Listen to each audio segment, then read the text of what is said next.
আসসালামু আলাইকুম প্রিয় দর্শক, সবাইকে শুভেচ্ছা।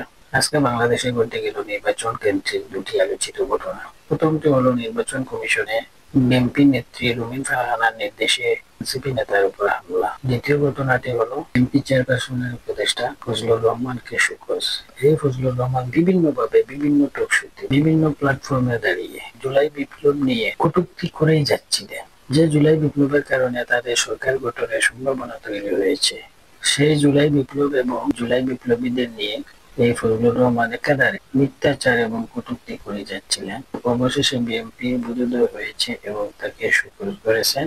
বিএনপি বিশাল একটি দল, সাগর থেকে এক বালতি পানি সরিয়ে দিলে যেমন সাগরের কিছু যায় আসে না, তেমনি এই আগাছা ফজলুর রহমানের মতো কিছু নেতাদের বিএনপি থেকে বহিষ্কার করলে কিছু যায় আসবে না।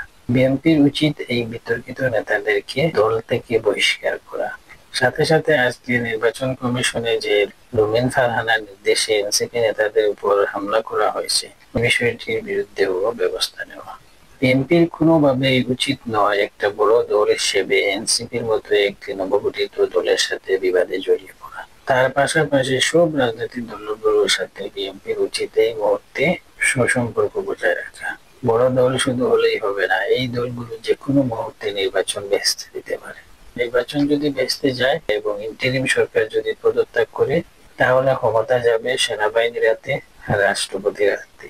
এবং এই রাষ্ট্রপতি কার নিয়োগ করা বিএনপি ও দেশের মানুষ সবাই অবগত।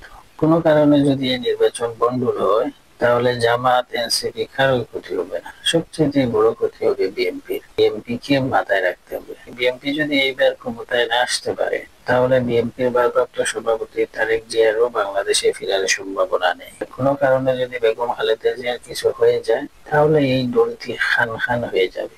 যদি এই ইন্টারিম সরকার একটি নির্বাচনী ব্যবস্থা না করতে পারে বিএনপি সহ এই রাজনৈতিক দলগুলোর খামখেয়ালির কারণে, তাহলে সেনাবাহিনীর অধীনে একটি নির্বাচন হবে। এবং সেনাবাহিনীর অধীনে 2008 সালে কিরকম নির্বাচন হয়েছিল দেশ তথা বিএনপির নেতারা সবাই অবগত আছে। সেইগুলো মাথায় রেখে নির্বাচন কেন্দ্রিক যে সংস্কারগুলো আছে সেগুলো তাড়াতাড়ি বিএনপিকে মেনে নেওয়া উচিত।